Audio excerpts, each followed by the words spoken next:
Si Pinky. Oo, si Lacson. May dalawang mansyon sa Ayala, Alabang. Taray! Bongga pala ni Pinky. Ha? Mga bigatin yung mga nakatira dyan, ha? Sila Aga Mulak nandyan, ha? Janice de Belen. Maraming artista yan nandyan, eh. Nandyan din yung ibang mga politiko. Sila De Benicia at yung iba pang mga prominenteng tao.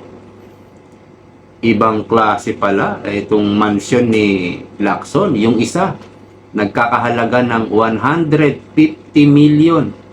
Pero ito po ay noong June 28, 2002 pa na ibalita. At hindi po ito fake news. Dahil ibinalita po ito ng Philstar. Ayan.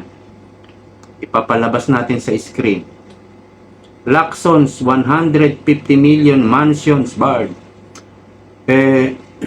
Nag-ano po ako, nagtingin-tingin ako kung magkano na ba ang mga presyuhan dyan ng mga mansion dyan. Dito po sa ulat ng Philstar, ang lot area daw ay 1,600 square meter. Di nag-research ako at napag-alaman ko kapag itong mga ganitong lupa, isang bloke na to 1,600, pumipresyo na po. Ang mga bahay dyan na 500 million up to 600 million.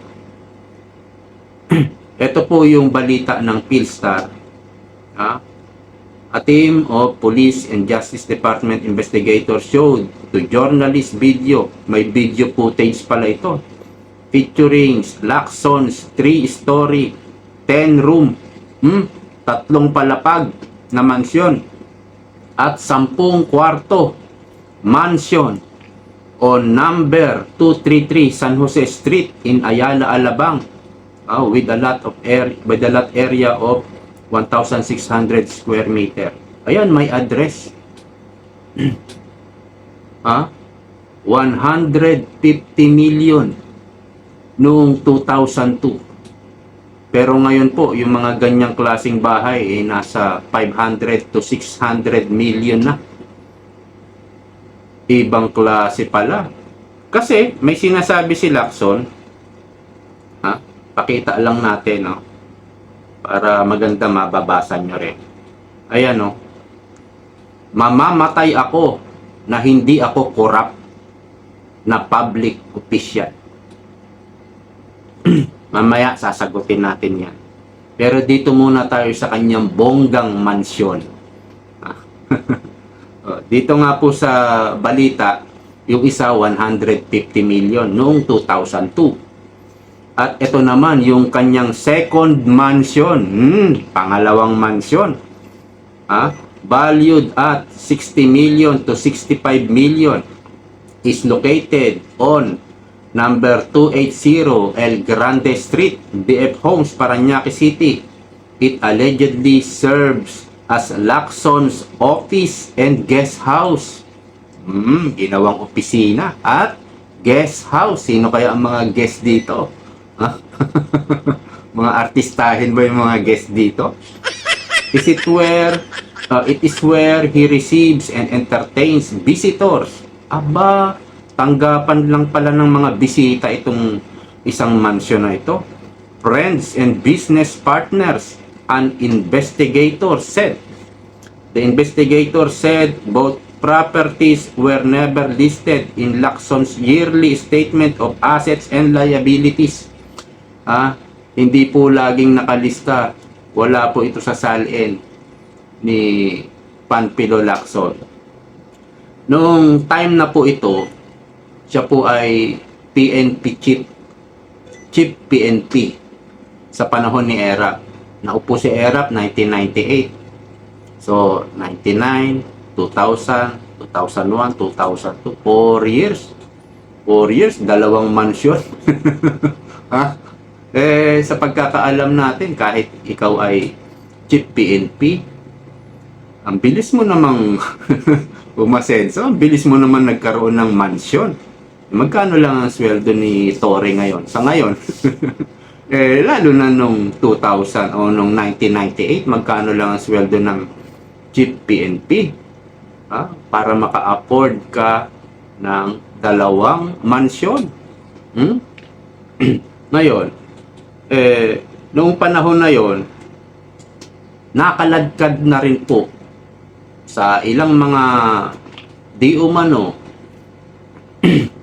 mga illegal katiwalian ang pangalan ni Ping Lacson.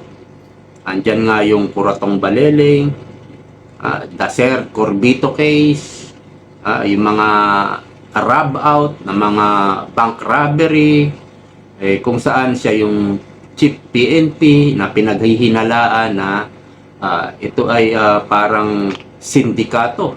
Yung rob out po tinumba. Yung mga ganyang sindikato kasi kapag marami ka nang nalalaman, dati ganun napapanood din natin sa pelikula, tinutumba na pag marami nang alam. So, ilang beses na nasangkot yung pangalan ni Panfilo Lacson dyan sa mga ganyang klaseng katiwalian. Sabihin na natin, wala daw siyang, ayan, sabi niya, mamamatay ako na hindi ako corrupt na public official. Sabihin na natin, kunwari lang, tanggapin natin kunwari na wala talaga siyang corruption dito sa gobyerno. Pero kitang-kita po natin kung paano niya pinagtatanggol, pinagtatakpan yung mga kurakot. Kitang-kita po natin yan, no? At mga nakaraang ibinibintang sa kanyang katiwalian, mga sindikato ang datingan. Ganito nga, kidnap for ransom, bank robbery, meron pang drug trafficking. Ayan nasa ulat po ng Philstar. Ito. Basta papakita ko sa inyo pag nahanap ko. Tapos, ngayon, sinasabi niya, wala daw siyang korupsyon. Mamamatay siya na hindi daw siya corrupt. Sa pagpalagay na nga natin, hindi siya corrupt. Pero yung ginagawa naman niya, yung pag-cover up, pagtakip, pagtatanggol sa mga corrupt official and politician, ganun din yun. Nagnanakaw ka na rin dun dahil kumakampi ka sa magnanakaw. At mas maganda siguro yung ganyang sideline, yung ipagtatanggol mo na lang yung mga corrupt, gagamitin mo yung pagka-senador mo kasi may bigay din yan. Halimbawa yung mga congressman, sandamukal na magnanakaw yung ang daming congressman, mga 200 yata mahigit yang mga magnanakaw na congressman. Halimbawa si Atayde, no? Yung jowa ni Maine Mendoza, pinagtatanggol ako ni Lacson. Reguluhan nga natin ng isang envelope. Ang daming congressman niya. Mayroon pang ibang mga senador, yung mga government official. Yung nasa taas pa. Sabihin natin, hindi ka nagnakaw sa flood control. Yung mga nagnakaw naman ng flood control, yun naman ang nagbibigay sa'yo para ipagtanggol mo sila, pagtakpan. O edi, ganun din yun, corrupt ka pa rin. Hindi po ba? Sabi nga natin, ang dami ng kinasangkutan nito hanggang sa naging wanted na rin ito.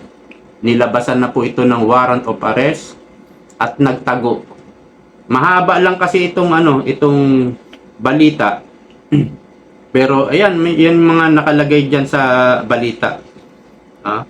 Kung saan nagtago itong si Lacson at hindi ko na alam kung kailan ito lumitaw. Baka nung wala na yata si Gloria o hindi ko alam. Dahil noong pabagsak na si Erap, iniiwan si Erap. Ikaw yung tinalaga ni Erap bilang chief PNP. Nung pabagsak na, embang na si Erap. Iniiwan. Nag-withdraw ng support. Ha? Para siyempre kumampi ka na dun sa ano, sa mga Aquino at Macapagal. Kumampi ka na dyan kasi kapag hindi ka kumampi, ikaw yung pag-iinitan. So, wala talagang paninindigan. Ha? Itong si Lacson. Pero sa ngayon, yan lamang po muna yung dalawang mansion niya na itinanggi daw niya dito sa balita. Siyempre, aamin ba yung magnanakaw? 'Di ba? Sabi, ito raw ay joint venture ng mga kaibigan niya na nagbi-build and sell. Yung may Megastar Real Estate Company. Yung nagbi-build and sell, gagawa ng bahay, tapos ibebenta.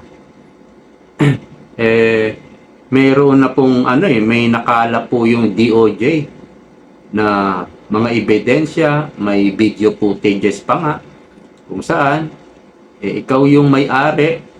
Siyempre, kapag hindi mo sinama sa SALN, pinangalan sa ibang tao. Ganyan naman ang ginagawa ng mga magnanakaw. 'Di ba? Siguro kung sa abroad mo bibilhin, baka ipangalan mo sa'yo, gagaya ni Martin Romualdez. Pero kung dito, malamang hindi mo ipangalan sa'yo. Dahil matutuntun. Matutuntun yung corruption mo. At meron pa po na dollar account or US deposit. Ano ba yon? Teka lang para hindi tayo magkamali. Wala dito. Meron pa pong US deposit. At ito ay 4 na bangko. 4 na bangko. Abangan po niyo yan, susunod na vlog natin.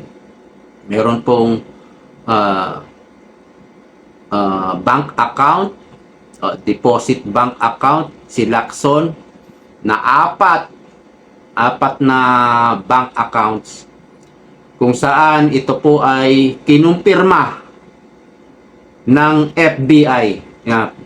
Abangan niyo po yan.